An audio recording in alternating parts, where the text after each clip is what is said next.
बच्चों, इस वीडियो में हम NCERT quick recap part 3 continue कर रहे हैं। अगर आपने पार्ट 1 और पार्ट 2 नहीं देखे हैं तो आप ज़रूर देख लें। हम पहले चैप्टर से सभी इम्पॉर्टेंट पॉइंट्स रिवाइज करते हैं और फिर 20 MCQs से अपने नॉलेज को और पक्का कर लेते हैं कि हमें कॉन्सेप्ट्स क्लियर हो गए हैं, ये श्योर कर लेते हैं। These points are totally based on NCERT chapters और एग्ज़ाम में आपको इनसे बहुत हेल्प मिलने ही वाली है। So let's get started. तो हम आज कंटिन्यू कर रहे हैं टॉपिक टोटल इंटरनल रिफ्लेक्शन से। ओके बच्चों, हमें पता है कि लाइट जब डेंसर मीडियम से रेयर मीडियम में जाती है तो उसका कुछ पार्ट रिफ्लेक्ट हो जाता है वापस उसी मीडियम में और कुछ पार्ट रिफ्रैक्ट हो जाता है सेकंड मीडियम में। तो ये जो रिफ्लेक्शन है इसको हम बोलते हैं इंटरनल रिफ्लेक्शन। अब हम इसको डायग्राम से समझ लेते हैं। यहाँ हम डायग्राम में देख रहे हैं कि ये है ऑब्जेक्ट कोई जो डेंसर मीडियम में रखा हुआ है, ये है रेयर मीडियम। तो डेंसर मीडियम से इस ऑब्जेक्ट से रे जा रही है ये रेयर मीडियम में, तो अवे फ्रॉम द नॉर्मल ऐसे शिफ्ट हो जाती है, ये हमें पता है। अब ये है एंगल ऑफ इंसिडेंस, ये है एंगल ऑफ रिफ्रैक्शन और यहाँ पर है ये एंगल ऑफ रिफ्लेक्शन। तो हम ये देख रहे हैं कि कुछ पार्ट इसका रिफ्लेक्ट हो गया है, कुछ पार्ट रिफ्रैक्ट हो गया है। तो ये जो रिफ्लेक्शन है इसको हम बोलते हैं इंटरनल रिफ्लेक्शन। अब I की वैल्यू को कंटिन्यूसली इंक्रीज करते जा रहे हैं, तो I की वैल्यू जैसे जैसे इंक्रीज करते हैं R की वैल्यू भी इंक्रीज हो जाती है और किसी एक पर्टिकुलर वैल्यू ऑफ I के लिए क्या होता है, एंगल ऑफ रिफ्रैक्शन की वैल्यू 90 डिग्री हो जाती है।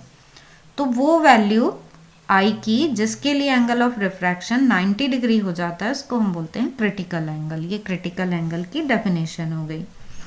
अब अगर इसके बाद भी एंगल ऑफ इंसिडेंस को इंक्रीज किया जाता है, मींस क्रिटिकल एंगल से ज़्यादा वैल्यू हो जाती है एंगल ऑफ इंसिडेंस की, तो जो लाइट है उसका रिफ्रैक्शन नहीं होता, वो दूसरे मीडियम में जाती ही नहीं है, कंप्लीटली सेम मीडियम में रिफ्लेक्ट हो जाती है। तो ये जो फिनोमेना है कि जब लाइट दूसरे मीडियम में जा ही नहीं रही, उसका रिफ्रैक्शन ही नहीं हो रहा है, टोटली रिफ्लेक्शन हो जा रहा है, तो इसको हम बोलते हैं टोटल इंटरनल रिफ्लेक्शन। ठीक है।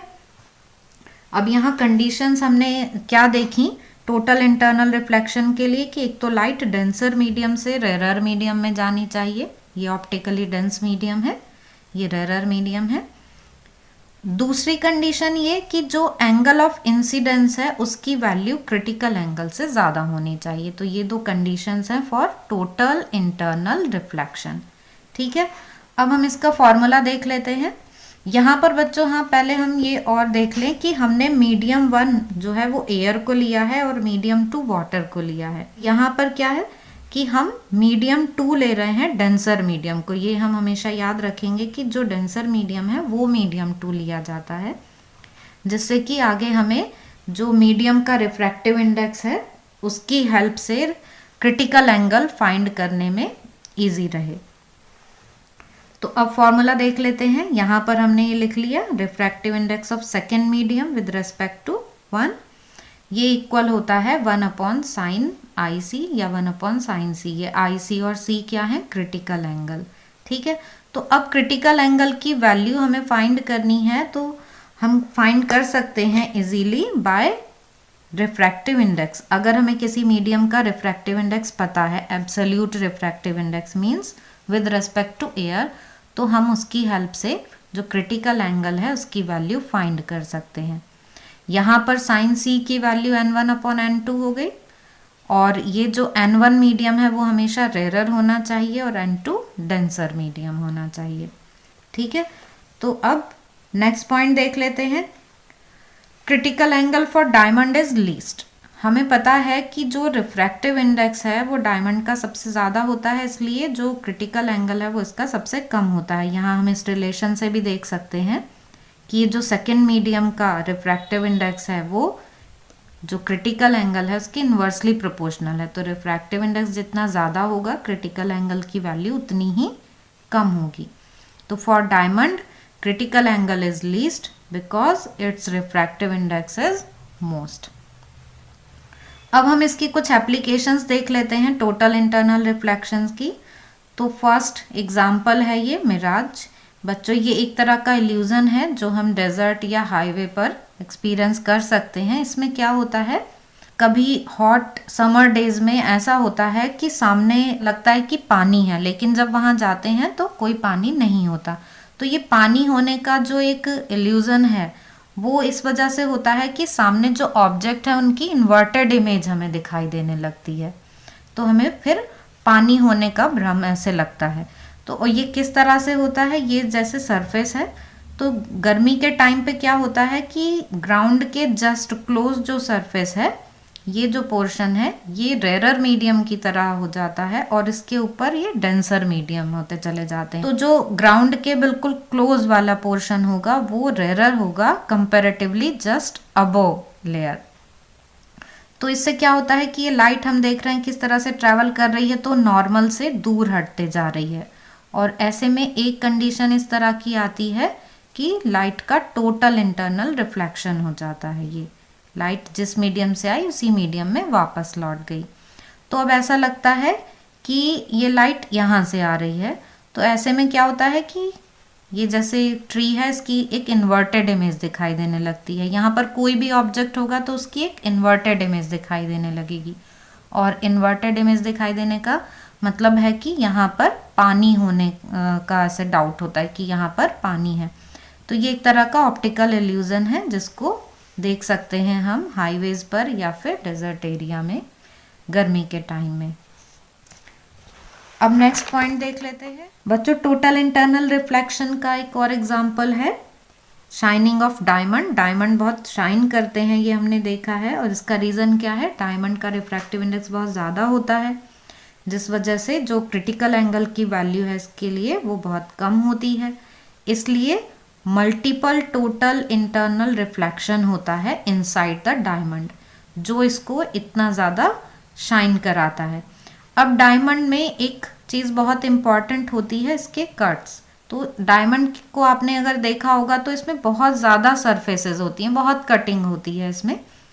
जितनी ज़्यादा कटिंग होगी उतनी ही ज़्यादा सरफेसेस होंगी, और उतनी ही ज़्यादा सरफेसेस से टोटल इंटरनल रिफ्लेक्शन होगा, और ये उतना ही ज़्यादा ब्रिलियंटली शाइन करेगा, स्पार्कल करेगा। तो ये रीज़न है डायमंड की शाइनिंग का। अब नेक्स्ट है प्रिज्म।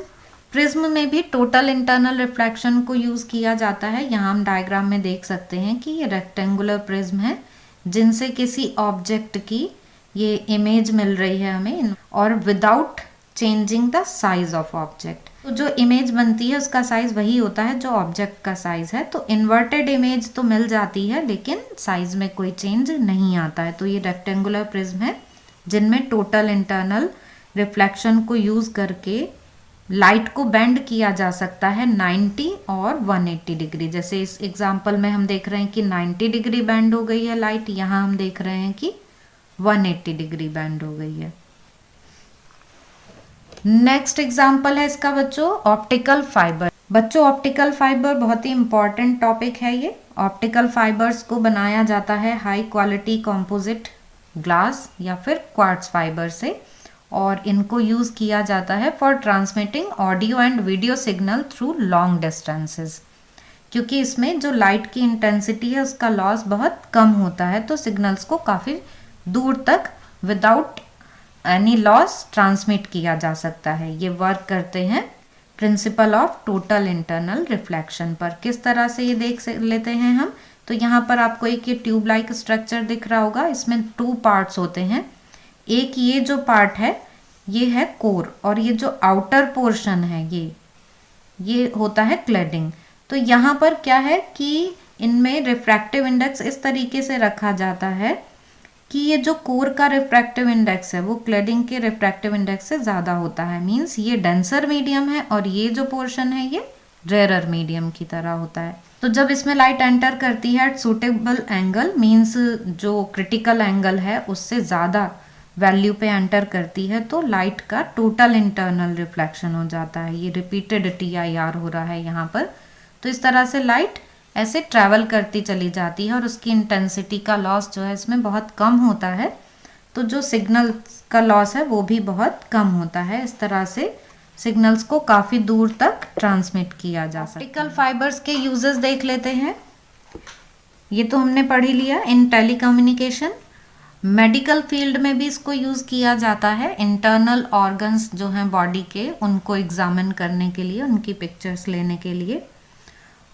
तो इनको डेकोरेटिव लैम्प्स में भी यूज़ करते हैं, क्योंकि लाइट जो है एक एंड से दूसरे एंड तक जा रही होती है।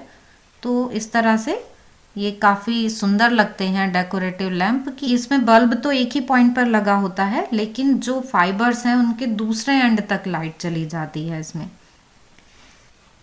यहाँ हम एक और पॉइंट ये ध्यान रखेंगे कि जो ऑप्टिकल फाइबर्स हैं इनको बनाने में सिलिका ग्लास फाइबर्स का यूज़ किया जाता है, क्योंकि ये 95% से ज़्यादा सिग्नल्स को 1 किलोमीटर तक की रेंज तक ट्रांसफ़र कर देते हैं। बच्चों, अब हमारा नेक्स्ट टॉपिक है रिफ्रैक्शन ऑफ स्फेरिकल सरफेसेस। यहाँ पर आप देख रहे हैं ये स्फेरिकल सरफेस है, ये एक दूसरा मीडियम है, ये दूसरा मीडियम है। ये हमने यहाँ पर एक ये ऑब्जेक्ट लिया हुआ है, तो ऑब्जेक्ट से ये रे जा रही है दूसरे मीडियम में, ये नॉर्मल ड्रॉ किया हुआ है। तो अब वो डेंसर मीडियम में जा रही है तो टुवर्ड्स नॉर्मल शिफ्ट हो जाती है। तो इस तरह से दूसरे मीडियम में यहाँ पर इमेज बनाती है इस ऑब्जेक्ट की। तो इसके लिए हमारे पास ये रिलेशन है। अगर हम इस मीडियम का, रेरर मीडियम का रिफ्रैक्टिव इंडेक्स n1 मान रहे हैं और इसका n2 मान रहे हैं, और ये मान रहे हैं air to glass light travel कर रही है, तो ये रिलेशन हमारे पास आता है n2 upon v minus n1 upon u is equal to n2 minus n1 upon r। इसमें हम ऐसे और कई केसेस ले सकते हैं कि ये जो सरफेस है अभी हम देख रहे हैं कि ये कॉन्वेक्स है, ये कॉनकेव भी हो सकती है, कॉनकेव सरफेस भी हो सकती है। लेकिन ये जो फॉर्मूला है, जो रिलेशन है, वो सभी केसेस के लिए ट्रू होगा, सभी के लिए वैलिड होगा, चाहे कॉनकेव सरफेस हो या कॉन्वेक्स सरफेस हो। Light denser to rarer travel करे या रेरर टू डेंसर ट्रैवल करे, सभी केसेस में ये फॉर्मूला सही रहेगा। और ये है भी बहुत इम्पॉर्टेंट, क्योंकि इसकी ही हेल्प से हम लेंस मेकर्स फॉर्मूले डराइव करते हैं। तो एग्ज़ाम में कई बार लेंस मेकर्स फॉर्मूले का डेरिवेशन आ जाता है, तो हमें ये फॉर्मूला भी यूज़ करना होता है वहाँ। अब रिफ्रैक्शन बाय लेंसेज, तो ये लेंस फॉर्मूला है, ये हमने पहले भी पढ़ा हुआ है, 10th में पढ़ते हैं हम इसको कि 1/f is equal to 1/v minus 1/u। तो इसमें तो कुछ बताने की ज़रूरत ही नहीं है, ये आपको अच्छे से आता ही है। साइन कन्वेंशन बच्चों लेंसेज के लिए बिल्कुल ऐसे ही होते हैं जैसे मिरर के लिए, मीन्स लेफ्ट में जाएंगे अगर लेंस से तो नेगेटिव, राइट में जाएंगे तो पॉजिटिव, प्लस वाई एक्सिस पर है तो पॉजिटिव और नेगेटिव वाई एक्सिस पर हैं तो नेगेटिव। नेक्स्ट है बच्चों लेंस मेकर्स फॉर्मूला, ये मोस्ट इम्पॉर्टेंट है। 1/f इज इक्वल टू, यहाँ पर ये रिफ्रैक्टिव इंडेक्स है सेकेंड मीडियम का, मीन्स लाइट फर्स्ट मीडियम से सेकेंड मीडियम में जा रही है तो सेकेंड मीडियम का refractive index with respect to 1। तो 1/f is equal to n minus 1 और यहाँ ब्रैकेट में 1/r1 माइनस 1/r2, और ये जो r है ये जो लेंस ले रहे हैं हम उसकी दो कर्व्ड सरफेसेस होती है ना, तो उन दोनों कर्व्ड सरफेसेस की रेडियस है, ये radius of curvature for both curved surfaces. तो इसको हम और आगे अभी अच्छे से देख लेते हैं। इसमें का फॉर्मूला कहाँ यूज़ किया जाता है? It is used to design lenses of desired focal length using surfaces of suitable radii of curvature। हमने फॉर्मूले में देखा 1/r1 माइनस 1/r2 है, तो हमारे पास जो मटेरियल है जिसका लेंस बनाया जा रहा है उसका रिफ्रैक्टिव इंडेक्स है। तो अब रेडियस ऑफ कर्वेचर्स को चेंज करके डिज़ायर्ड फोकल लेंथ के लेंसेज बनाए जाते हैं। ये फॉर्मूला वैलिड है दोनों लेंसेज के लिए। इसकी हेल्प से लेंस फार्मूला भी डराइव किया जाता है, लेंस मेकर्स फार्मूला से लेंस फार्मूला भी डराइव कर लेते हैं। और लेंस फार्मूला भी चाहे वर्चुअल एंड इरेक्ट इमेज बन रही हो या रियल एंड इन्वर्टेड इमेज बन रही हो, सभी केसेस के लिए ये ट्रू होता है। For double convex and concave lens the two foci f and f' are at equidistance from the optical centre. जो हम बाय कॉन्वेक्स बोलते हैं जिनमें कि टू कर्व्ड सरफेसेस होती हैं, तो डबल कॉन्वेक्स बोलते हैं या बाय कॉन्वेक्स बोलते हैं। उनमें बच्चों जो दोनों साइड फोकस होते हैं वो सेंटर से, ऑप्टिकल सेंटर से सेम डिस्टेंस पर होते हैं। अभी देख लेते हैं मैग्निफिकेशन बाय लेंसेज। तो जैसे मिरर में हमने मैग्निफिकेशन पढ़ा था, ऐसे ही यहाँ पर लेंसेज के लिए मैग्निफिकेशन है। डायरेक्ट फॉर्मूला देख रहे हैं ma'am, is equal to height of image और हाइट ऑफ ऑब्जेक्ट का ratio. m is equal to H I upon H O is equal to B upon U. ये इमेज की डिस्टेंस और ये ऑब्जेक्ट की डिस्टेंस। मिरर के magnification से ये फॉर्मूला कैसे डिफरेंट है, वहाँ पर माइनस साइन भी आता है, यहाँ पर माइनस साइन नहीं आता। जैसे मिरर के मैग्निफिकेशन में हमने ये पढ़ा था कि अगर मैग्निफिकेशन पॉजिटिव है तो means virtual and erect image है, और अगर m नेगेटिव है तो रियल एंड इन्वर्टेड इमेज है। Next point, change in focal length of a lens on changing medium. ये बच्चों बहुत ही इंपॉर्टेंट है, इस पर बेस्ड क्वेश्चन जनरली आ ही जाता है। जब किसी लेंस को किसी दूसरे मीडियम में रखा जाता है तो उसकी फोकल लेंथ में चेंज आ जाता है। तो वो फोकल लेंथ में किस तरह से चेंज आता है वो हम लेंस मेकर फॉर्मूले से ही फाइंड करते हैं। इसीलिए मैंने बोला कि लेंस मेकर्स फॉर्मूला बहुत इंपॉर्टेंट है, क्योंकि लेंस मेकर्स फॉर्मूले का डेरिवेशन, उस पर बेस्ड न्यूमेरिकल और उस पर बेस्ड कॉन्सेप्चुअल क्वेश्चन कुछ ना कुछ ज़रूर ही आता है। तो अभी यहाँ पर हम लेंस मेकर फॉर्मूले से कैलकुलेट कर लेंगे कि अगर किसी लेंस को किसी दूसरे मीडियम में रखा जाए, एयर से अलग, जनरली जो हम फोकल लेंथ लेंस की बोलते हैं वो एयर में होती है। अगर ये बोलते हैं कि focal length of a convex lens और कॉनकेव लेंस इज 10 सेंटीमीटर, इस तरह से अगर हम बोल रहे हैं तो ये एयर में है उसकी फोकल लेंथ, ठीक है। अब अगर उसको पानी में डिप कर दिया जाए या किसी और ऑयल में डिप कर दिया जाए तो उसकी फोकल लेंथ चेंज हो जाती है। तो फोकल लेंथ कितनी चेंज होगी ये हम लेंस मेकर्स फॉर्मूले से फाइंड कर लेते हैं। यहाँ तक कि जो लेंस है उसका बिहेवियर भी चेंज हो जाता है अगर मीडियम चेंज कर दिया जाए तो। कैसे वो देख लेते हैं डायग्राम से। यहाँ पर हम ये डायग्राम देख रहे हैं कि ये कॉन्वेक्स लेंस है, ये बाहर मीडियम n1 है और जो लेंस है उसका मीडियम n2 है। तो इस टाइम पर ये कन्वर्जिंग लेंस की तरह ही बिहेव कर रहा है जैसे कॉन्वेक्स लेंस होता है। यहाँ पर अगर हम देखें तो ये जैसे सिंपल ग्लास है उसकी तरह से बिहेव करने लगा। तो इस केस में बच्चों यहाँ पर हम देख रहे हैं कि ये है रेयर मीडियम, ये है डेंसर मीडियम, मतलब इसका रिफ्रैक्टिव इंडेक्स कम है, इसका रिफ्रैक्टिव इंडेक्स ज़्यादा है, n1 is less than n2। पर इस केस में जहाँ ये सिंपल ग्लास की तरह वर्क करने लगता है उस केस में दोनों मीडियम के रिफ्रैक्टिव इंडेक्स जो हैं वो सेम होते हैं। मतलब जो बाहर के मीडियम का रिफ्रैक्टिव इंडेक्स है अगर वही लेंस के मटेरियल का रिफ्रैक्टिव इंडेक्स हो जाएगा तो जो लेंस है वो डिसअपीयर हो जाएगा, दिखाई नहीं देगा, बिल्कुल एक ग्लास की तरह से हो जाएगा। तो जैसे मैजिशियन कुछ चीज़ों को डिसअपीयर कर देते हैं तो वहाँ पर क्या होता है कि वहाँ पर दोनों रिफ्रैक्टिव इंडेक्स जो हैं वो सेम हो जाते हैं। यहाँ पर हम देखें थर्ड डायग्राम में तो यहाँ क्या हुआ, बाहर का रिफ्रैक्टिव इंडेक्स लेंस के रिफ्रैक्टिव इंडेक्स से भी ज़्यादा हो गया। ये मीडियम जो है ये और ज़्यादा डेंसर हो गया लेंस के कंपैरिजन में। तो ऐसे में क्या होता है, जो रेज हैं उनका बिहेवियर अब चेंज हो जाता है।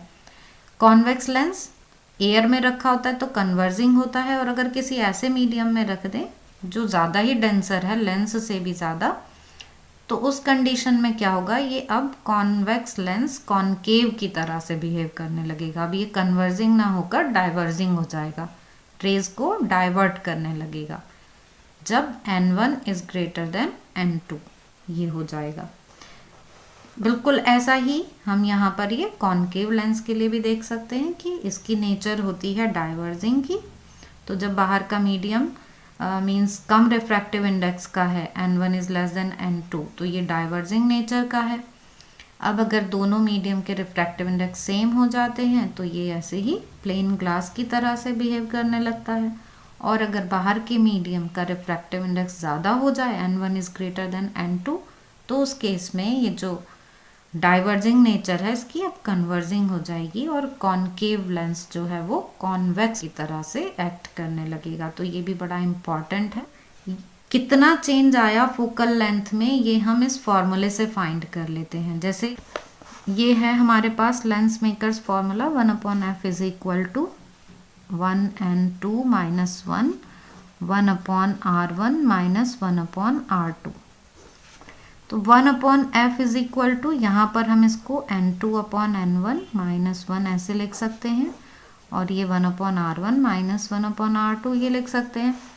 तो अब हम यहाँ पर देख रहे हैं कि ये तो चेंज होगा नहीं, ये वाला ब्रैकेट तो नहीं चेंज होने वाला, कि जो रेडियस ऑफ कर्वेचर है लेंसेज की उसमें तो कोई चेंज नहीं आ रहा है, वो तो स्ट्रक्चर है ना उसका, वो तो चेंज नहीं हो रहा है, तो ये ब्रैकेट तो सेम रहेगा। तो चेंज किस में आएगा, इस वाले ब्रैकेट में, और उससे ही फोकल लेंथ चेंज हो जाएगी। तो किस तरह से, तो ये जो फोकल लेंथ है ये डिपेंड कर रही है इस ब्रैकेट पर n2/n1 -1 पर, या हम कहें कि n2/n1 पर डिपेंड कर रही है, क्योंकि ये 1 तो फिक्स वैल्यू है। अब अगर n2/n1 की वैल्यू 1 से ज़्यादा होगी तो ये वैल्यू आ जाएगी पॉजिटिव, और पॉजिटिव फोकल लेंथ का मतलब क्या है कि ये कॉन्वेक्स की तरह एक्ट करेगा। पर अगर n2/n1 की वैल्यू 1 से लेस आ जाती है तो उसमें से -1 करेंगे तो ये ब्रैकेट आ जाएगा नेगेटिव, तो उस टाइम पर जो फोकल लेंथ है वो नेगेटिव हो जाएगी, और negative focal length concave lens की होती है। तो अब यहाँ पर अगर हम देखें ये जो डायग्राम है, तो यहाँ पर ये है रेयरर मीडियम, ये है डेंसर मीडियम, क्योंकि ये है एयर और ये है ग्लास। तो ग्लास का रिफ्रैक्टिव इंडेक्स ज़्यादा होता है, एयर का कम होता है, तो n2/n1, इस केस में n2/n1 क्या होगा, 1 से ज़्यादा आ जाएगा, तो फोकल लेंथ पॉजिटिव आ जाएगी, मीन्स ये कॉन्वेक्स लेंस की तरह ही एक्ट करेगा। जब तक ऐसा होगा कि n2/n1 से ज़्यादा रहेगा, मीन्स ये मीडियम डेंसर रहेगा बाहर वाले के कंपैरिजन में, तब तक ये जो लेंस है ये कॉन्वेक्स की तरह ही बिहेव करेगा। अब यहाँ इस केस में आ जाते हैं कि n1 n2 ये हो गए यहाँ पर इक्वल, तो अब n1 n2 की वैल्यू जब इक्वल हो जाएगी तो ये हमारा n2/n1 आ जाएगा 1, 1 - 1 0, और इस तरह से अब ये जो फोकल लेंथ है वो आ जाएगी इन्फिनिटी फिर। और इन्फिनिटी फोकल लेंथ किसकी होती है, जिसमें कोई कर्व भी नहीं होता, मतलब सिंपल ग्लास में। तो एक ये सिंपल ग्लास की तरह एक्ट करने लगेगा लेंस यहाँ पर, जब दोनों रिफ्रैक्टिव इंडेक्स सेम हो जाएंगे। अब इस केस में देखें तो यहाँ पर हम ये देख रहे हैं n1 is greater than n2, तो n1 is greater than n2 होने पर क्या होगा बच्चों, इसकी वैल्यू लेस देन 1 हो जाएगी, और जब ये लेस देन 1 होगी तो ये जो ब्रैकेट है ये क्या आ जाएगा, नेगेटिव, और f की वैल्यू भी नेगेटिव आ जाएगी, और नेगेटिव वैल्यू जो है वो किसकी होती है, कॉन्केव की। तो कॉन्केव लेंस की फोकल लेंथ जो होती है वो नेगेटिव होती है, इसलिए अब ये जो कॉन्वेक्स लेंस है इसका मतलब ये कॉन्केव लेंस बन गया है, कॉन्केव लेंस की तरह बिहेव करने लगा है, तो इसलिए ये यहाँ पर जो रेज है उनको डाइवर्ट करेगा।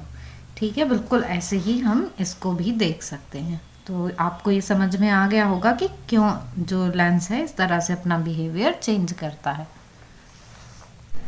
अब नेक्स्ट पॉइंट देखते हैं बच्चों, power of a lens. Power of a lens क्या है, the converging and diverging ability of a lens is called its power.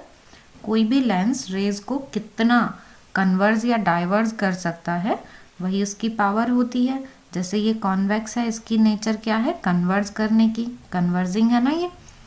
तो अब सपोज ये एक रे है जो parallel to the principal axis है, तो वो आफ्टर रिफ्रैक्शन वो कहाँ जाएगी, फोकस से होकर जाएगी, और अपने पाथ से सपोज ये डेल्टा एंगल जो है इतना डेविएट हो गई है, तो हमने यहाँ पर ये कैसे राइट एंगल ट्रायंगल ले लिया है, जिसमें इस डिस्टेंस को हम मान लेते हैं कि ये h है, ये एंगल डेल्टा है तो ये भी डेल्टा हो जाएगा, और यहाँ ऑप्टिकल सेंटर से f तक की जो डिस्टेंस है वो क्या हो गई, फोकल लेंथ, तो ये फोकल लेंथ है।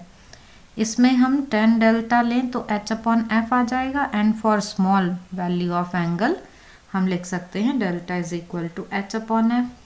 ठीक है, अब अगर इस h की वैल्यू हम 1 ले लें, यूनिट वैल्यू ले लें, तो उस टाइम पर delta is equal to 1/f आ जाएगा, और यही होती है पावर ऑफ लेंस। तो इस तरह से ये पावर ऑफ लेंस क्या आ गई, रेसिप्रोकल ऑफ फोकल लेंथ।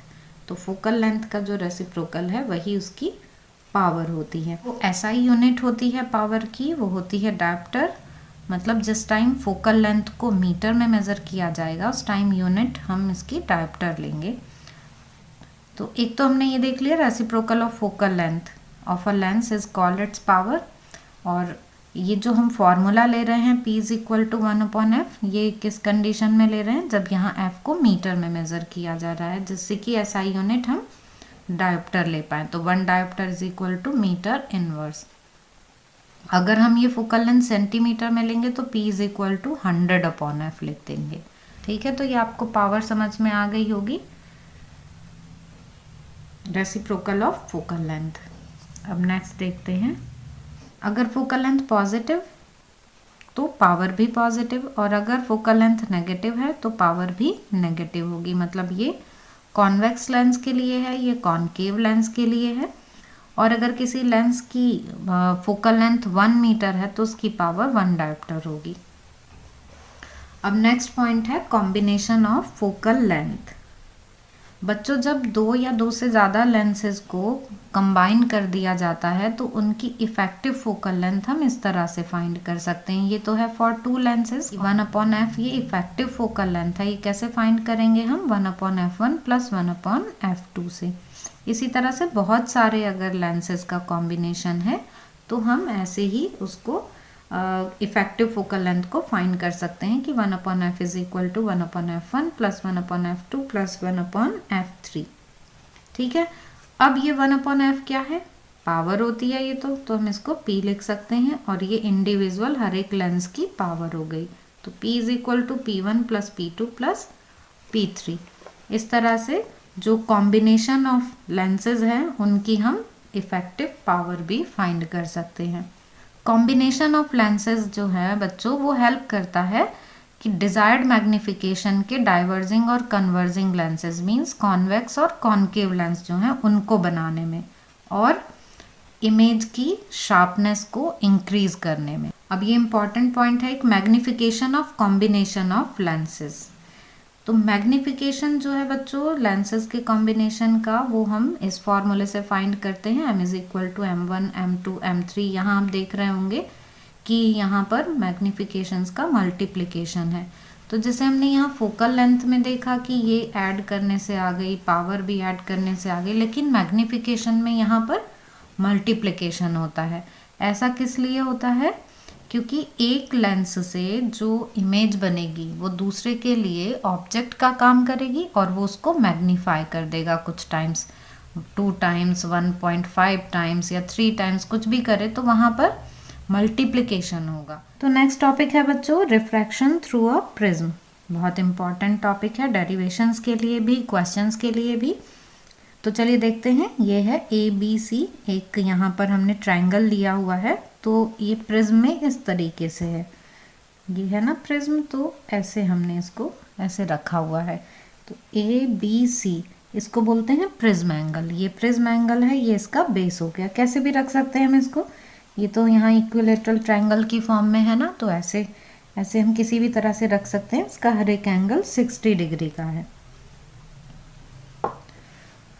अब जो प्रिज्म है उसकी नेचर होती है कि वो रे ऑफ लाइट को अपने बेस की तरफ बैंड कर देता है। ये रे ऑफ लाइट तो पहले डेंसर मीडियम में गई तो ये नॉर्मल है, नॉर्मल की तरफ बैंड हो गई यहाँ पर, और उसके बाद फिर वो away from the normal shift हो जाती है जब बाहर निकलती है वापस पहले वाले मीडियम में।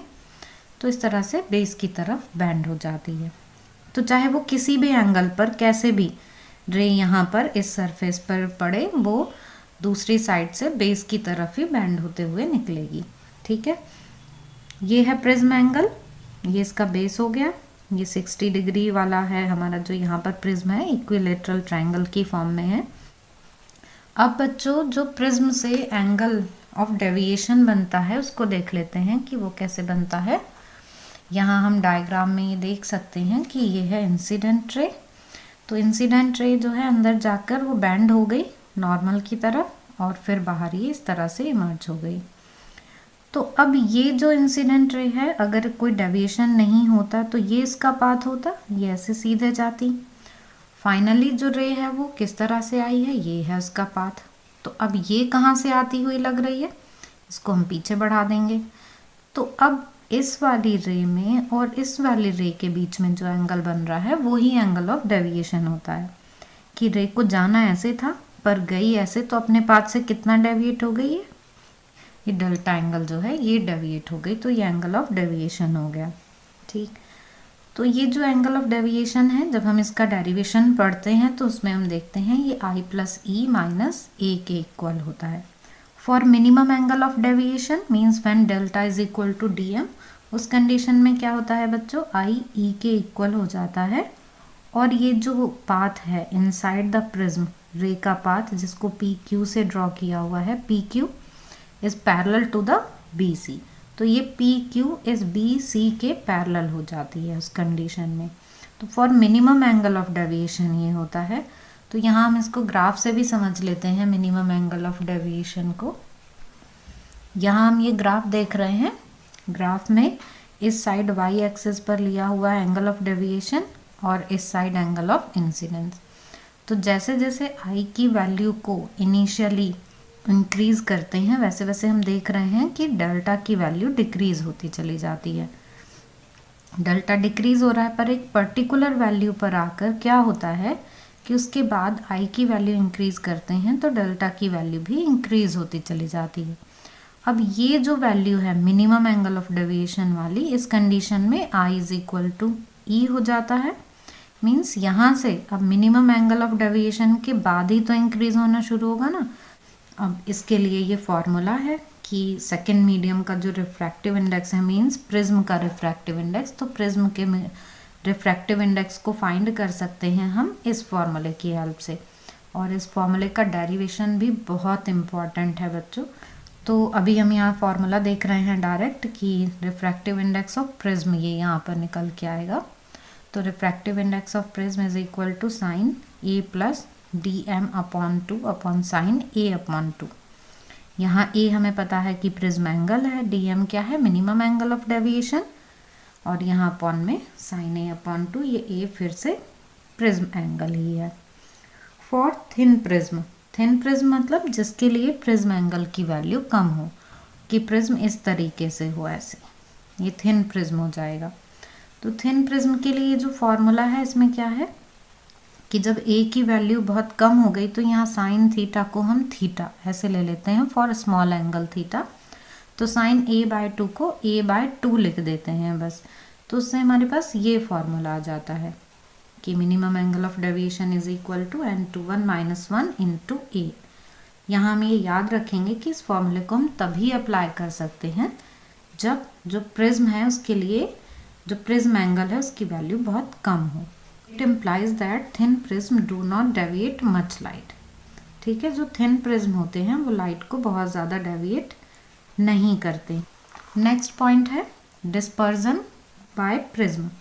डिस्पर्जन क्या होता है बच्चों? The phenomena of splitting of light into its component colours is known as dispersion. Prism जो है वो वाइट लाइट को, ये यहाँ पर वाइट लाइट है, प्रिज्म वाइट लाइट को 7 कलर्स में इस तरह से स्प्लिट कर देता है। तो इसी फिनोमेना को बोलते हैं डिस्पर्जन। ठीक है, और जो ये स्प्लिट होकर यहाँ पर हमारे पास एक कलर बैंड बनता है इसको बोलते हैं स्पेक्ट्रम।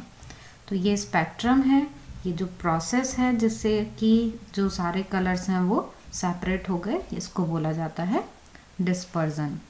और ऐसा क्यों होता है इसके बारे में अभी हम बात करते हैं कि प्रिज्म में ऐसी क्या क्वालिटी होती है कि वो सारे कलर्स जो हैं उनको सेपरेट कर देता है और एक स्पेक्ट्रम मिल जाता है हमें। Prism does not create colors, it just split the white light into its components of 7 colors.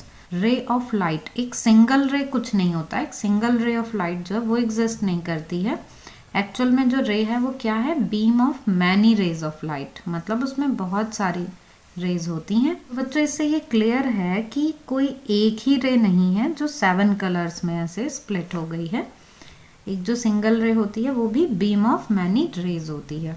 ठीक है, in the visible spectrum red colour has highest wavelength और ये होती है nearly equal to 700 nanometre, while violet colour has shortest wavelength nearly equal to 400 nanometre. ये हमने chapter के बिल्कुल स्टार्टिंग में ही पढ़ा था कि जो लाइट है विजिबल लाइट उसकी रेंज 400 नैनोमीटर से लेकर 700 नैनोमीटर तक होती है। ये सबसे कम वेवलेंथ है और सबसे कम वेवलेंथ वायलेट कलर की होती है, सबसे ज़्यादा वेवलेंथ रेड कलर की होती है। बच्चों अब देखते हैं कॉज ऑफ डिस्पर्जन, जो इसी पॉइंट पर बेस्ड है कि डिफरेंट कलर्स के लिए जो वेवलेंथ हैं वो डिफरेंट होती हैं, और वेवलेंथ डिफरेंट होने से जो रिफ्रैक्टिव इंडेक्स हैं वो भी चेंज हो जाते हैं। कैसे? Refractive index is inversely proportional to the wavelength. तो जिसकी वेवलेंथ जितनी ज़्यादा होगी उसका रिफ्रैक्टिव इंडेक्स उतना ही कम होगा। इसीलिए ऐसा होता है कि रेड कलर जो है वो सबसे कम बेंड करता है, वायलेट कलर सबसे ज़्यादा बेंड करता है। ये हम एक बार फिर से यहाँ डायग्राम में देख लेते हैं, इस वाले डायग्राम में, कि यहाँ हम देख रहे हैं कि अगर हम इस रे को इस तरह से आगे बढ़ाते हैं और इसको हम ऐसे यहाँ पीछे ले जाते जाएं, तो हम सबके लिए रेड से लेकर वायलेट तक के लिए अगर हम एंगल ऑफ डेविएशन देखें तो जो रेड कलर है उसके लिए इसकी वैल्यू सबसे कम आती है और इसके लिए सबसे ज़्यादा आती है। मीन्स जो रेड है वो सबसे कम डेविएशन शो करता है। क्यों? क्योंकि उसकी वेवलेंथ सबसे ज़्यादा है तो इसका रिफ्रैक्टिव इंडेक्स सबसे कम हो गया, इसलिए इसके लिए स्पीड ऑफ लाइट जो है वो ज़्यादा होती है, इसलिए भी ये कम बेंड करता है। तो अब देखते हैं हम next point. Due to the dispersion of light thick lenses show chromatic aberration. और important point, remember in vacuum speed of light is independent of wavelength. हमने पहले बोला कि वेवलेंथ का कलर के साथ कोई रिलेशन नहीं होता। हमने पिछले वीडियोस में ये बात की थी कि कलर जो है वो फ्रीक्वेंसी की प्रॉपर्टी है, और यहाँ पर हम बार बार कलर को वेवलेंथ के साथ रिलेट कर रहे हैं। तो उस कन्फ्यूज़न को, उस डाउट को ही दूर करने के लिए ये पॉइंट है कि हम ये ध्यान रखेंगे कि वैक्यूम में जो स्पीड ऑफ लाइट है वो वेवलेंथ से इंडिपेंडेंट होती है, ठीक है। लेकिन जब लाइट एक मीडियम से दूसरे मीडियम में जाती है तो उस टाइम पर क्या होता है कि उसकी स्पीड चेंज हो जाती है, और जो स्पीड है वो उसकी वेवलेंथ के अकॉर्डिंग चेंज होती है, क्योंकि डिफरेंट कलर के लिए जो वेवलेंथ है वो डिफरेंट होती है और उससे रिफ्रैक्टिव इंडेक्स भी डिफरेंट हो जाता है, तो जो शिफ्ट होने का एंगल है वो भी चेंज हो जाता है। तो इन वैक्यूम सारी जो ईएम वेव्स हैं, जितनी भी वेव्स हैं, वो सब लाइट की स्पीड से चलती हैं, सेम स्पीड से चलती हैं, चाहे कोई भी कलर हो, उसमें कलर मैटर नहीं करता है। लेकिन जब मीडियम चेंज होता है तो कलर मैटर करता है, क्योंकि उससे रिफ्रैक्टिव इंडेक्स चेंज हो जाता है। तो आई होप कि आपको ये समझ में आ गया होगा। एक बहुत ही इम्पॉर्टेंट सा फॉर्मूला भी है, इससे भी आप बहुत सारे क्वेश्चंस जो हैं वो सॉल्व कर पाएंगे। तो sine I upon sine R is equal to n2 upon n1 is equal to v1 upon v2 is equal to lambda 1 upon lambda 2 is equal to f1 upon f2। यहाँ पर ये तो है वेलोसिटीज, स्पीड है light की अलग अलग medium में, ये इनकी वेवलेंथ है और ये है फोकल लेंथ। तो इस फॉर्मूले को हम ध्यान से देखें तो हम ये देखते हैं कि सिर्फ रिफ्रैक्टिव इंडेक्स ही इन्वर्सली प्रोपोर्शनल है। तो बच्चों हमने अभी तक के ये इतने सारे इम्पॉर्टेंट पॉइंट्स जो हैं एनसीईआरटी के वो सब देख लिए। अब हम देखेंगे इन पर बेस्ड एमसीक्यूज कुछ, और फिर चेक करेंगे कि ये हमको कितना समझ में आ गए हैं। और आपको कोई भी पॉइंट समझ में नहीं आया हो तो आप कमेंट सेक्शन में पूछ सकते हैं।